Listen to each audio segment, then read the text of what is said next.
बिस्मिल्लाहिर्रहमानिर्रहीम। मोहतरम नाजरीन, अस्सलाम वालेकुम। असहाबे कहफ का मतलब है गार में साथ रहने वाले। ये दरअसल 7 नेक नौजवानों का एक टोला था जिनके हमरा कितमीर नामी कुत्ता भी था। एक बादशाह के जुल्म ज़्यादती से तंग आकर वो एक गार में जा छुपे और फिर सो गए थे। अल्लाह ताला की मर्जी से वो 300 साल तक वहीं पर सोते रहे। इस वाक़ये की तफसील इस वीडियो में बयान की जाएगी। रूम पर हुकूमत करने वाले एक जालिम बादशाह दकियानूस ने अपने मुखालिफ बादशाह को शिकस्त देकर उसके 5 बेटों को कैदी बना लिया। वो बादशाह ना सिर्फ खुद बुत परस्त था बल्कि ज़बरदस्ती बुत परस्ती को फ़रोग देता था। वो कैदी नौजवान अल्लाह का दीन कबूल कर चुके थे। जब उन्हें शाही दरबार में तलब किया गया तो नौजवानों ने बिला खौफ उस जालिम बादशाह के सामने अपने ईमान का इजहार कर दिया और उन्होंने अल्लाह ताला से यूँ इकरार किया कि ए हमारे परवरदिगार, तू ही है जो आसमान और ज़मीनों का मालिक है, हम तेरे अलावा किसी की इताअत नहीं करेंगे। बादशाह को उनकी नौजवानी पर तरस आ गया और उन्हें तब्दीली मज़हब पर नज़रसानी के लिए कुछ दिनों की मोहलत दे दी। दरबार से बाहर जाकर ये नौजवान आपस में मशवरा करने लगे कि अब यहाँ पर रहने में बड़ा खतरा लाहक है, मुनासिब होगा कि फरार होकर कहीं छुप जाएं और हालात बदलने का इंतज़ार करें। अल्लाह ताला ने उन्हें वहाँ से बच निकलने का मौका बहुत जल्द फराहम कर दिया। अगले रोज़ बादशाह के हुक्म पर वो सब भाई पोलो खिलाने के लिए उसके साथ एक वसी मैदान में गए। वो पहले से ही घोड़ों पर सवार थे। शाम को खेल खत्म होते ही जब बादशाह चला गया तो वो लोग मैदान से भागकर बादशाह की सल्तनत से फरार हो गए। रास्ते में उनकी मुलाकात 2 आदमियों से हुई जो कि चरवाहे थे। चरवाहों ने उनसे पूछा कि कहाँ जा रहे हो, तो नौजवान कहने लगे कि हम रब्बे कायनात की राह में निकले हैं, वही रब जो सबका खालिक है। चुनाचा वो चरवाहे भी इनके साथ चल पड़े। चरवाहों के साथ एक कुत्ता भी था जिसे उन लोगों ने वापस भेजने की बहुत कोशिश की, बल्कि तशद्दुद भी किया, लेकिन वो उनके साथ ही रहा। फिर उस कुत्ते को अल्लाह ताला ने बोलने की कुव्वत अता फरमाई तो वो कहने लगा कि मुझे मत मारो और अपने साथ ले चलो, क्योंकि जिसके तुम बंदे हो मैं भी उसी को चाहता हूँ और उसी का फरमाबरदार हूँ। वो सब नफूज यानी असहाबे कहफ रात भर चलते रहे। जब सुबह होने को थी तो अच्छी तरह दिन निकल आने तक वो एक पहाड़ के गार में आराम के घर से चले गए। आराम की उसी हालत में उन्हें सख्त नींद आ गई और वो सो गए।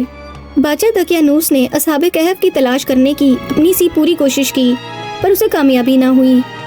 फिर तलाश पर भेजे गए कुछ लोगों ने उसे बताया कि फरार होने वाले लोग फला गार के अंदर छुपे हुए हैं। तो बादशाह ने हुक्म दिया कि एक मजबूत दीवार के जरिए उस गार का मुंह बंद कर दिया जाए ताकि मफरूर गार से बाहर न निकल पाएं, तो ये उनके लिए सजाए मौत होगी। जिस शख्स को दीवार की तामीर का हुक्म मिला वो एक अच्छा इंसान था। उसने नरम धात की एक तख्ती पर ना सिर्फ असहाबे कहफ के नाम बल्कि उनका तमाम वाक़या भी कंधा करा दिया। फिर तांबे के एक संदूक में उस तख्ती को महफूज करके दीवार बनाते वक्त उसकी बुनियाद में रख दिया। उसी तरह की एक और तख्ती उसने शाही खजाने में रखवा दी। अल्लाह ताला ने असहाबे कहफ पर ऐसी नींद तारी की कि वो 300 साल तक मुसलसल सोते रहे। फिर बादशाह दकियानूस मर गया। कई ज़माने और फरमा रवा बदल गए। फिर एक नेक बादशाह का ज़माना आया जिसका नाम बैदरूस था। उसके 68 साल दौरे हुकूमत में एक ऐसा बुरा वक्त आ गया कि लोग कई फ़िरकों में बट गए और बाज़ फ़िरके तो क़यामत हत्ता के मौत के बाद मिलने वाली ज़िंदगी से ही इनकार करने लगे। वो नेक बादशाह महल के कमरे में बंद होकर अल्लाह के हुजूर दुआ करने लगा कि ए मेरे मालिक, इन सरकश लोगों को कोई मौज़ा दिखा दे कि इन्हें क़यामत और बाद की ज़िंदगी पर यकीन आ जाए। उन्हीं दिनों में किसी शख्स ने सोचा कि क्यों न मैं अपनी बकरियां इसी बंद गार का मुंह खोलकर यहाँ बांध दिया करूँ। चुनाचा जब उसने वो दीवार गिरा दी तो उस पर एक अनजाना खौफ तारी हुआ कि वो सब कुछ छोड़कर भाग गया।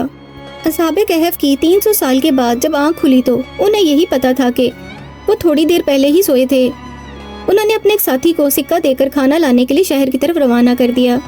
उस शख्स ने शहर के बैरूनी दरवाजे पर हजरत ईसा अलैहिस्सलाम का नाम लिखा हुआ देखा और नए नए से लोगों को हजरत ईसा अलैहिस्सलाम की कसम खाते हुए भी सुना तो हैरान रह गया, इसलिए कि कुछ दिन पहले तो नबी का नाम लेने वाले को इसी वक्त कत्ल कर दिया जाता था।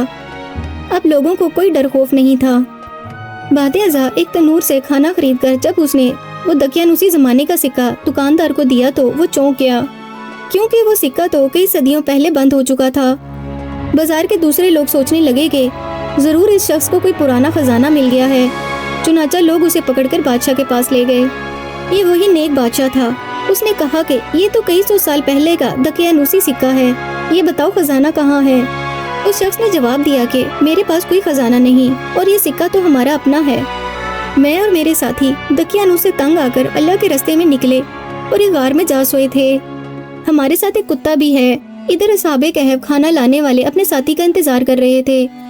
ادھر نیک بادشاہ اپنے سرداروں کے ساتھ لوگوں کا ہجوم لیے غار پر آ پہنچا۔ شور سن کر غار کے اندر موجود لوگ یہ سمجھے کہ بادشاہ دقیانوس اپنی فوج لے کر انہیں گرفتار کرنے کے لیے آ گیا ہے۔ اسی اثنا میں ان کا ساتھی جو باہر گیا تھا وہ واپس آ گیا اور وہ سب کے سب دوبارہ سو گئے۔ اصحاب کہف تا قیامت سکون کی نیند سوتے رہیں گے۔ روایت ہے کہ ہر سال محرم کی 10 تاریخ کو فرشتے ان کی کروٹیں تبدیل کرتے ہیں اور موسم کی شدت سے ان کی نیند خراب نہیں ہوتی۔ ان کا کتا بھی ان کے ساتھ ہے۔ یہ ان کے لیے اللہ اور اس کے نبی حضرت عیسیٰ علیہ السلام سے محبت کا انعام ہے۔ نیک بادشاہ نے تانبے کے صندوق سے حاصل کردہ معلومات سے اصحاب کہف کے نام ایک تختی پر گندہ کروائے اور اسے غار کے باہر لگوا دیا۔ در حقیقت اللہ تعالیٰ نے قیامت کے وجود سے انکار کرنے والوں کو موت کے بعد زندگی کی یہ نشانی دی ہے۔ محترم ناظرین، اگر آپ کو ہمارا آج کا واقعہ پسند آیا ہو تو اس ویڈیو کو لائک اور شیئر کیجیے، اور اس طرح کے مزید تاریخی، تحقیقی اور معلوماتی واقعات کے لیے ہمارے چینل وشال اسلامک اسٹوریز کو سبسکرائب کیجیے۔